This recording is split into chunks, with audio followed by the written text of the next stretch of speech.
Welcome by this fourth blog post about my project Exer-gaming for the elderly at the Mayo Clinic in America. Last time I talked to you about our project and that we start recruitment of participants. And right now, it's a few weeks later and we're right into our study. So what you see now is that people are playing by themselves. And that's of course great. But that shows that after giving them instruction, showing them how to do the system, they actually can play by themselves and are doing it, so they're enjoying it. Because we don't tell them to do it by themselves, we just say, here's the space, come in whenever you like. And it's very interesting to see what happens. Because for example, some people, they come in together. They decide like, I don't like doing this alone, I would like to do it together. And they come in and they play bowling for 2 hours sometimes. Wow.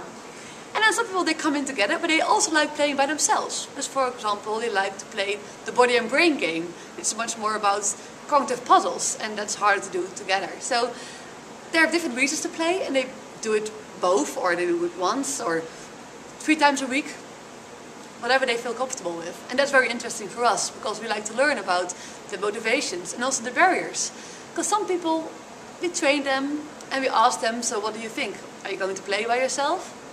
And they would say, I'd love to say that I would try it once a week, but I don't know. And then it turns out they hardly show up. So we have to now investigate, why don't they come? Is it fear for technology? Is it that they just don't care enough? Are they too busy with other things? We'll find out. So we had many participants starting with our study. And the first thing we did, we instructed them how to use the system. And then we gave them a few tryout sessions. And even before they started the period that they could actually play by themselves, one person always said to me, but this is a study. I was like, yes. So when you're gone, this study is finished, does that mean I cannot play anymore? And I was like, well, not in this room anymore, but we can make any efforts to make sure that it's in the charter house somewhere available so you can keep playing. He was like, okay, good, because that would be such a pity. So yeah, we're very enthusiastic about the potential for some people that really enjoy this as a way to be more physically active. So a new insight from the Netherlands towards America, and possibly the other way around as well.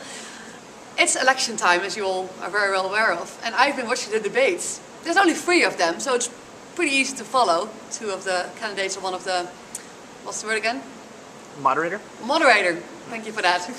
Help from the camera behind you.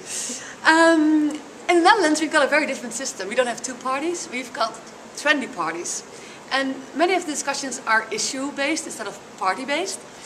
And we just had new elections as well.